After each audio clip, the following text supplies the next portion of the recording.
स्वराज्य जो अपने पक्ष का नाम है, स्वराज्य स्थापन करने की गरज कशाला पडली आहे? आज एक 45 वर्षाची वयामध्ये मंत्रीची बायको असताना कशाला बाहेर पडून आज पक्ष काढण्याची गरज कशाला पडली? हे खूप विचारणीय गोष्ट आहे.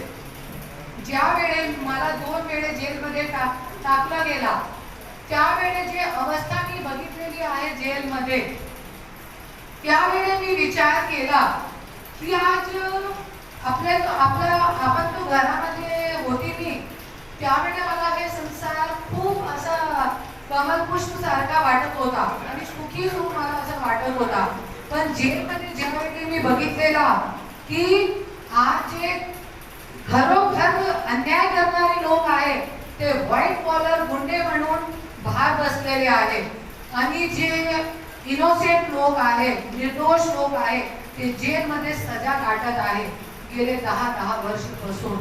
हे सगळी गोष्ट बघताना मी निर्णय केला की नाही, कुठेतरी आपल्याला आपला राजपाट, आपला जे घर आहे मुलाबाळा सोडून सगळं सोडून कुठेतरी आपल्याला अन्यायाविरुद्ध उभे राहायची गरज आहे. आणि मी उभे राहिली आणि हे पक्ष काढला. माझी आज एकटी होती, मी एकदम एकटी, आणि आज माझी औकात पण नाही होती पक्ष काढण्याची. तरी पण विचार आला, असं मान आहे जे पेरतात ते उगवतात. आज विचार पेरले की नाही करायचंय, काहीतरी वेगळं करायचंय, काहीतरी लोकांच्यासाठी करायचंय. आज जे लोक जेलमध्ये आहेत त्यांना बाहेर काढायचं आहे, लोकांना न्याय द्यायचा आहे.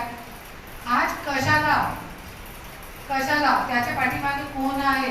जे आपल्यावर अन्याय आहे सगळ्यांनी सांगितलेलं आहे. आज मंचावर आपल्याकडे अन्याय होत आहे, अन्याय होत आहे. पण स्वराज्य जो अपने पक्ष का नाम है, स्वराज्य स्थापन करने की गरज कशाला पडली आहे? आज एक 45 वर्षाची वयामध्ये मंत्रीची बायको असताना कशाला बाहेर पडून आज पक्ष काढण्याची गरज कशाला पडली? हे खूप विचारणीय गोष्ट आहे.